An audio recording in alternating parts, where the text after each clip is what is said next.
Have you ever noticed that in ancient times, men were respected by the number of wars they led, the burdens they carried, the land they protected, and the way they moved through the world? A man's presence spoke before his words did. His posture, his silence, his discipline, these were not learned from books or applause, but from necessity.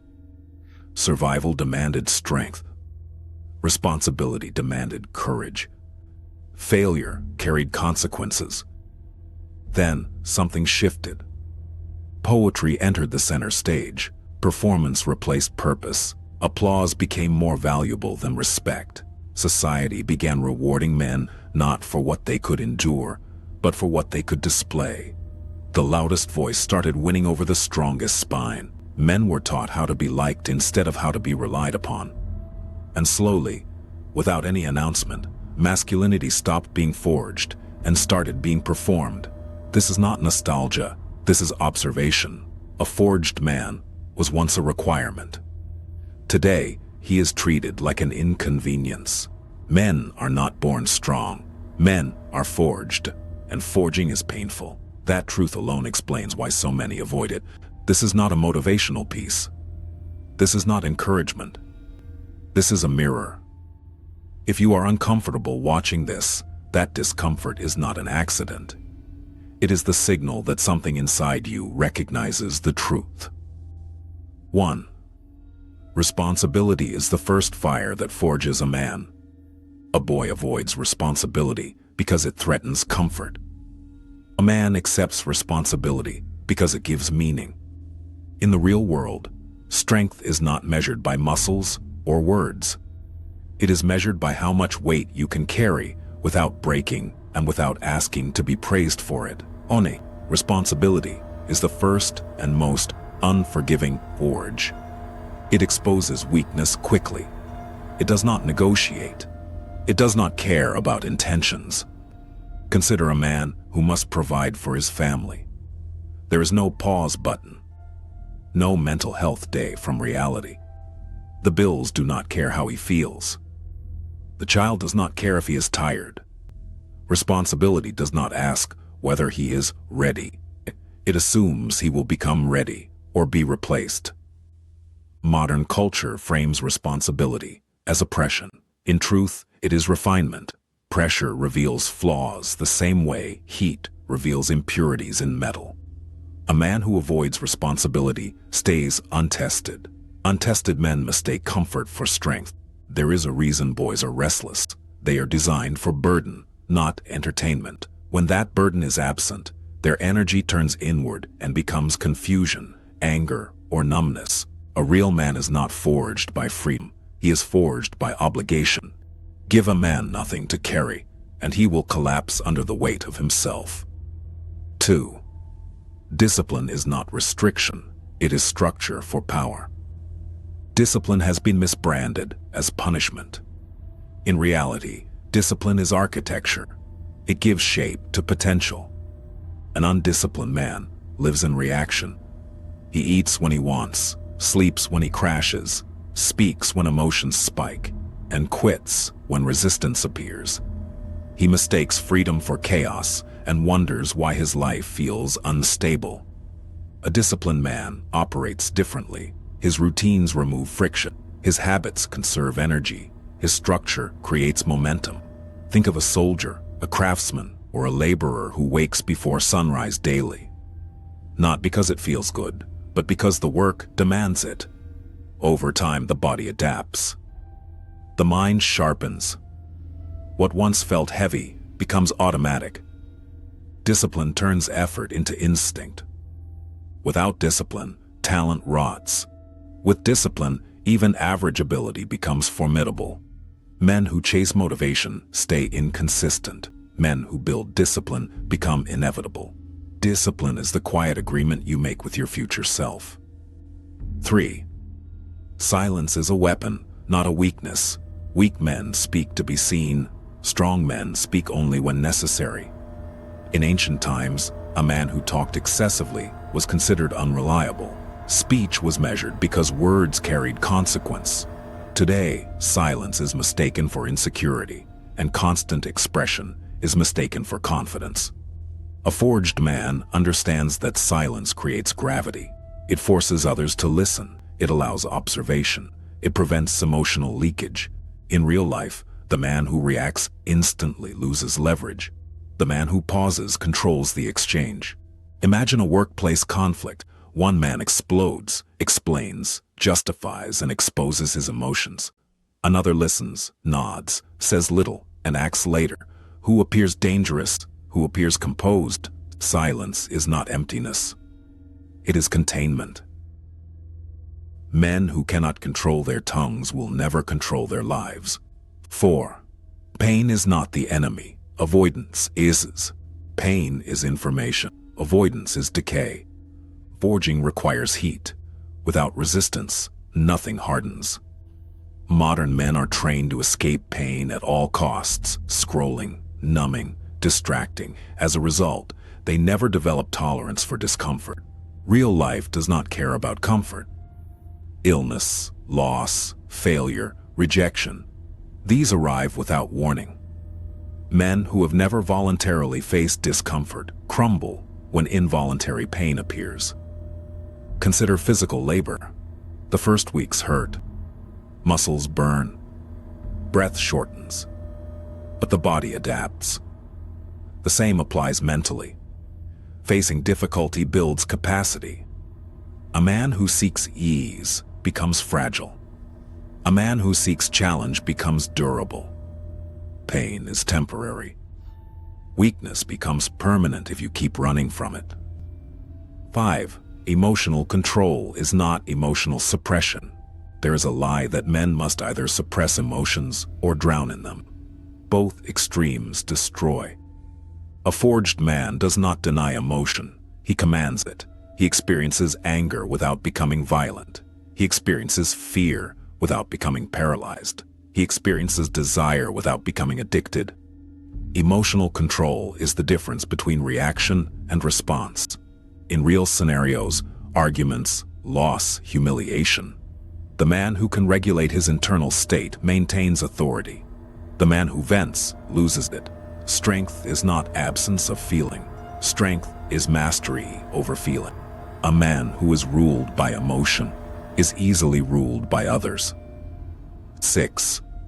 Competence earns respect, not intentions. The world does not reward effort. It rewards results. Men are taught to believe that being nice, trying hard, or meaning well should be enough. Reality disagrees. Competence creates security. When a man knows what he is doing, whether fixing, leading, deciding, people trust him. Words become unnecessary. In emergencies, nobody asks who had good intentions. They ask who can act. Skill is built through repetition, failure, and humility. Forged men seek mastery, not validation. Respect is rented through competence and paid in consistency. 7. Sacrifice is the price of identity. Every identity costs something.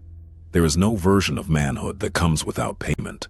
The only real choice a man has is whether he pays that price intentionally or allows life to extract it from him later. A man cannot have discipline and indulgence at the same time. He cannot build strength while constantly choosing avoidance. He cannot demand respect while living in quiet cowardice. Each choice closes certain doors while opening others, and pretending otherwise only delays consequences. Forging demands trade-offs most men refuse to make. Late nights when comfort would be easier. Missed pleasures that seem harmless in the moment, but quietly erode momentum. Delayed gratification when distraction is always within reach. These sacrifices feel unfair until the man who avoids them realizes he has been paying a far heavier price without noticing.